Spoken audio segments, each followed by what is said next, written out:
che senza speme vivemo in disio. 우리는 in disio, 욕망 속에서 살고 있다. 욕망 속에 살고 있으면 욕망을 하면 뭐를 얻어야 되잖아요. 그런데 senza speme, 희망이 없이 욕망만 갖고 살고 있대. 이게 첫 번째 지옥 전체 이제 특징입니다. 그래서 첫 번째 들어갔는데 그 장소가 림보라는 장소로 들어가요. 림보. 지옥의 가장자리에 존재하는 림보는 사실 초기 그리스도교 교부들의 창작입니다. 이 초기 그리스도교 교부들이 무엇을 해결하지 못했냐? 예수님께서 십자가에 돌아가신 후 하늘로 나중에 승천하시기 전에 3일 만에 부활을 하셨는데 3일 동안 어디 계신 거예요? 사도신경에 그게 나오잖아요. 본디오 빌라도에게 고난을 받으사 십자가에 죽으신 후 사흘 만에 부활하셨다. 그런데 사흘 만에 부활하셨다라고 한국 사도신경에는 말하지만 이게 어떤 이유에서든지 영어나 라틴어, 그리스어 원문에는 다른 문구가 들어가 있어요. 그 문구가 지옥으로 내려가셨다가라는 말이 있어요. 그러니까 이 한국의 초창기 사도신경을 그대로 번역한 사람이 예수님께서 지옥 내려갔다는 걸 인정 못했나 봐. 그래서 이걸 빼놨어. 그래서 유일하게 전 세계 기독교 중에서 이 문구를 뺀 거는 대한민국밖에 없어요. 그 중간에 보세요. 한국의 사도신경은 그는 성녀로 잉태되어 동정녀 마리아에게 나시고 본디오 빌라도에게 고난을 받아 십자가 못 박혀 죽으시고 장사한 지 사흘 만에 죽은 자 가운데 다시 살아났으며 이렇게 하잖아요. 영어로 보겠습니다. Who was conceived from the Holy Spirit and born of Virgin Mary, who suffered on Pontius Pilate, was crucified, died, and was buried. 그 다음에 descended into hell.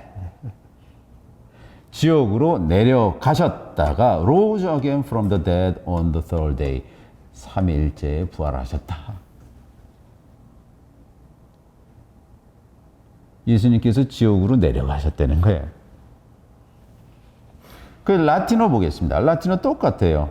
Qui conceptus est de Spiritu Sancto, natus ex Maria Virgine, passus Pontio Pilato, crucifixus mortuus es sepultus. 그 다음에 descendit ad inferos.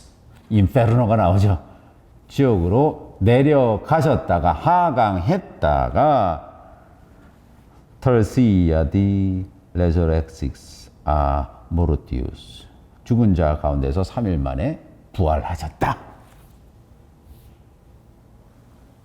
그러니까 이게 사도신경이 이제 그리스도교회에서 픽스된 거는 그렇죠? 거의 4세기경 여러 번 이제 이 크리드가 되게 중요한 거거든요. 크리도라는 거는 이 라틴어 크레도에서 크레도라는 것이 크르라는 것이 심장이라 했죠. 이 하트고.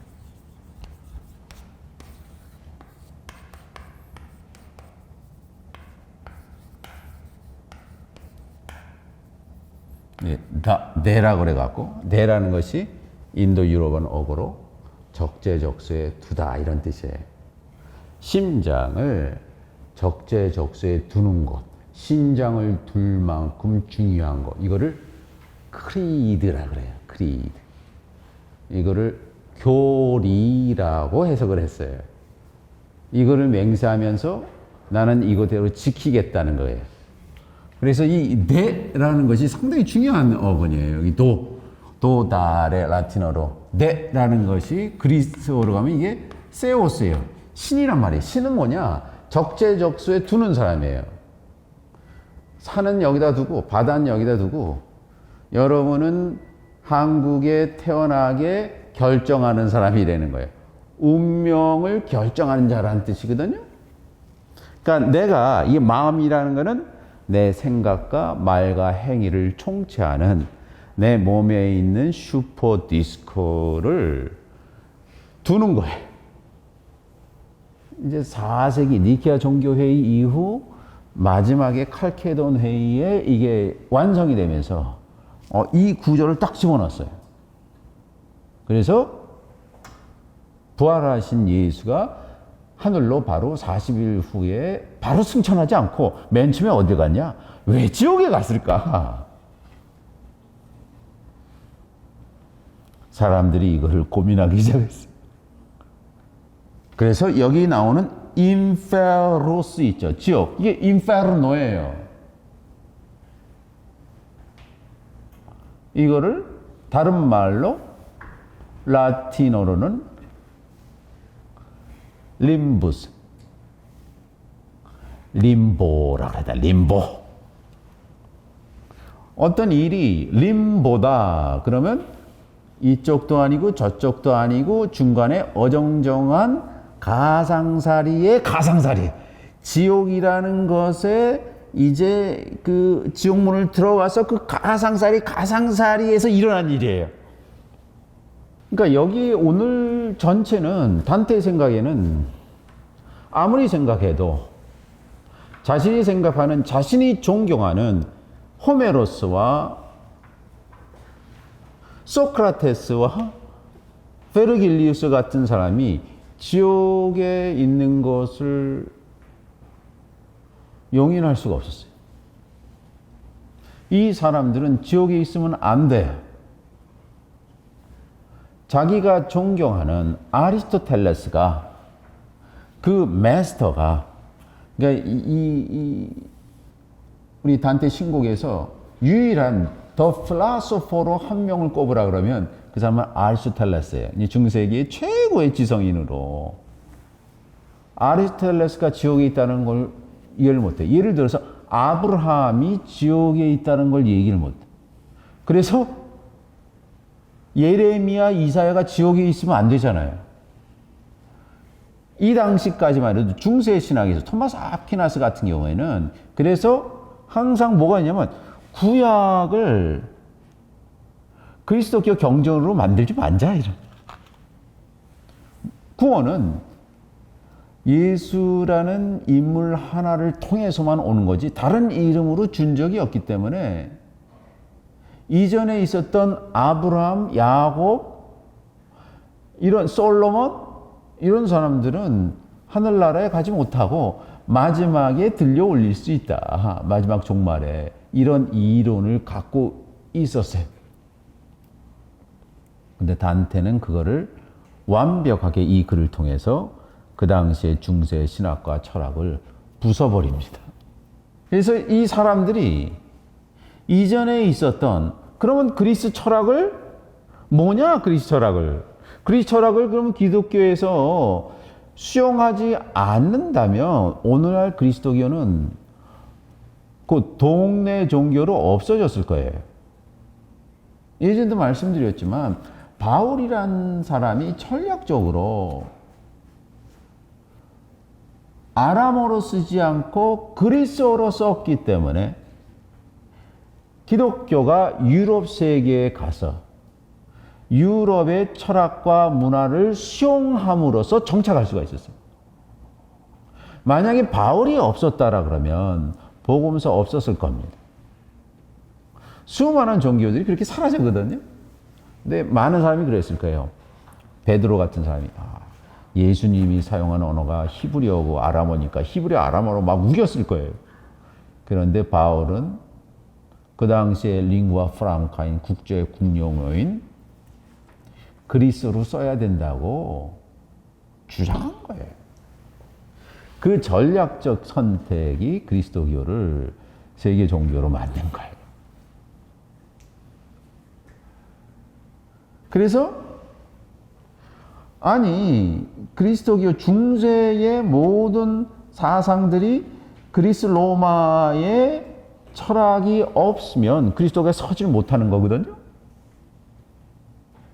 그렇게 해서 교부들이 이걸 상당히 한 400년 동안 계속 토의를 하면서 그리스 철학을 뭐라고 그러냐면 예비적 복음이래요.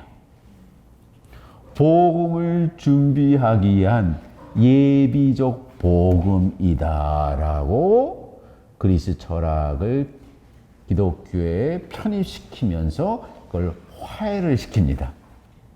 이게 예비적 종교예요. 마찬가지로 여기 있는 사람들이 아브라함이 지옥 가는 게 이게 말이 되느냐. 그렇게 해서 이 사람들을 위한 특별한 공간을 만들어내요. 그래서 이것까지는 예를 들어서 구약의 족장들과 예언자들을 나중에 천국으로 영입하는 데까지는 초대교회와 중세교회에서 동의를 했는데 한 부류를 동의하지 못했고 까먹고 있었어요. 그 부류가 누구냐? 세례를 받지 못하고 유아 세례를 받지 못하고 죽은 어린아이들의 생명이 어떻게 되느냐.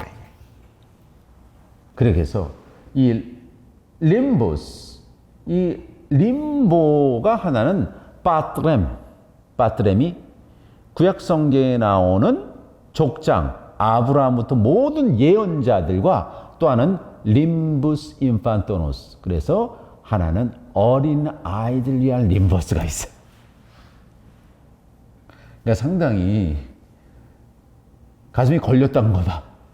아니 저렇게 그 당시 그 어린 아이들의 모탈리티가 상당히 높았을 거 아니에요. 그러면 저 아이들이 생명인데 전부 지옥에 간다. 이건 있을 수 없는 거다. 그래서 그 아이들 위한 별도의 공간을 만들어야겠다고 결정한 거야. 그 창작을 누가 했냐? 그걸 단테가 했어요.